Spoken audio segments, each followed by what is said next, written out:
मठात पंचपक्वान्न खाणारा आज तुरुंगात डाळ भातावर आला। ज्याच्या दरबारात त्याला भेटायला शेकडो भक्तांची रांग लागायची, आज त्याला जेलमध्ये भेटायला कुत्र पण जाईना।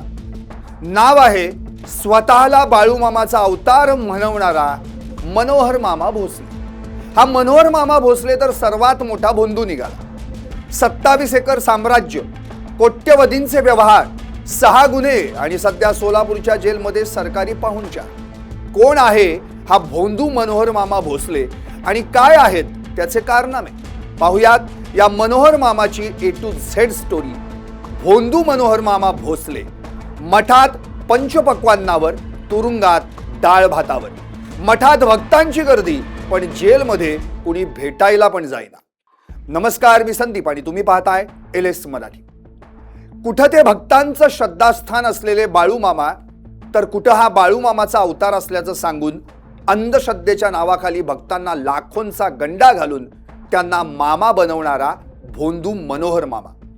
एकेकाळी मठात ज्याला भेटण्यासाठी भक्तांची रांग लागायची, त्याच मनोहर मामाची आज अवस्था काय?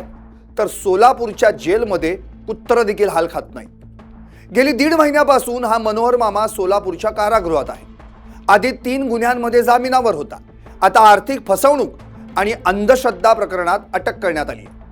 मठात मस्तपैकी पंचपक्वान्न, पुरणपोळी, मिठाईवर ताव मारणारा आज तुरुंगात डाळ भातावर दिवस काढतोय। एकेकाळी मठात ज्याला भेटायला नेते जायचे, आज कुटुंब सोडल्यास कुणीच भेटायला जात नाही। या पठ्ठ्यानं जेलमध्ये पण धार्मिक कार्य करून पैसे कमवण्याचा प्रयत्न केला, पण पोलिसांनी खाक्या दाखवल्यावर नरमला। असं काय केलं या मनोहर मामानं की त्याच्या भोंदूगिरीचं बिंग फुटलं आणि तुरुंगात जावं लागलं? सांगतो। मूळ नाव मनोहर चंद्रकांत भोसले, गाव इंदापुरातलं लासुर्णे। शिक्षक बनायला गेला, पण D.Ed.ला नापास झाल्यावर आठवडा बाजारात बोंबील विकायला लागला। नंतर हा बोंबील विक्या एक दिवस अचानक गायब झाला आणि काही वर्षांनीच उगवला आणि परत आल्यानंतर हा पूर्वीचा बोंबील विक्या बोंबल फिक्या बनून मला साक्षात बाळूमामा प्रसन्न झाले आहेत असं बोंबलत सांगू लागला। यानं आपल्या भोंदूगिरीच्या धंद्याची सुरुवात केली ती उंदरगावमधून आणि मग करमाळ्यातील घोटीत 27 एकरात कोटींचा आश्रम थाटला। पुढे मग पुणे, कोल्हापूर, गाणगापूर, मुंबई, नवी मुंबईपर्यंत शाखा उघडल्या। अमावस्या पौर्णिमेला दरबार भरू लागला आणि हजारो भक्त, राजकीय नेते, कार्यकर्ते त्याच्या दर्शनासाठी रांगेत उभं राहू लागले। पुढे जाऊन ज्याला आपल्याला तुरुंगात बसून डाळभात खावा लागणार आहे हे स्वतःचं भविष्य स्वतःलाच समजलं नाही, तो इतरांना भविष्य बदलण्याचं आमिष दाखवून त्यांना लाखो रुपयांचा गंडा घालू लागला। कर्करोग, मणक्याचे आजार बरे करतो म्हणून फसवणूक करू लागला। अनेकांच्या जमिनी लाटल्या। इतक्यावरच हा भोंदू मामा थांबला नाही, तर त्यानं महिलांवर लैंगिक अत्याचारही केला।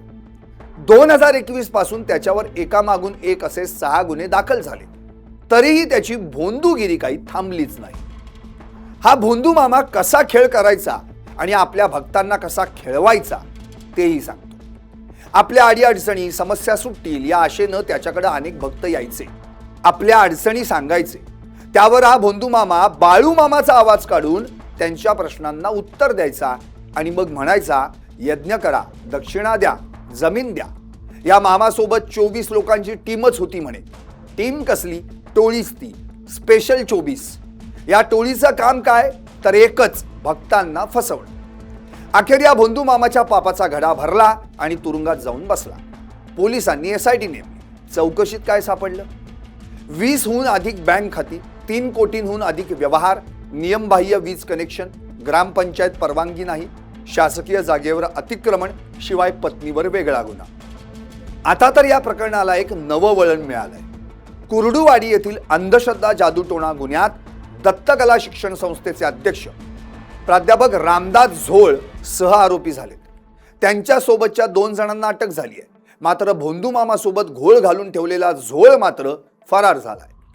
मनोहर मामाचे पैसे या शिक्षण संस्थेत वापरले गेल्याच्या संशयावरून पोलिसांनी संस्थेतील कागदपत्र, रजिस्टर, कॉम्प्युटर जप्त केलेत। SIT तपासात तर बरंच मोठं घबाड निघालंय म्हणे। थांबा, या भोंदू मामाचं कुठं काय काय आहे याची यादीच वाचून दाखवतो। भोंदू मनोहर मामा भोसलेचं घबाड.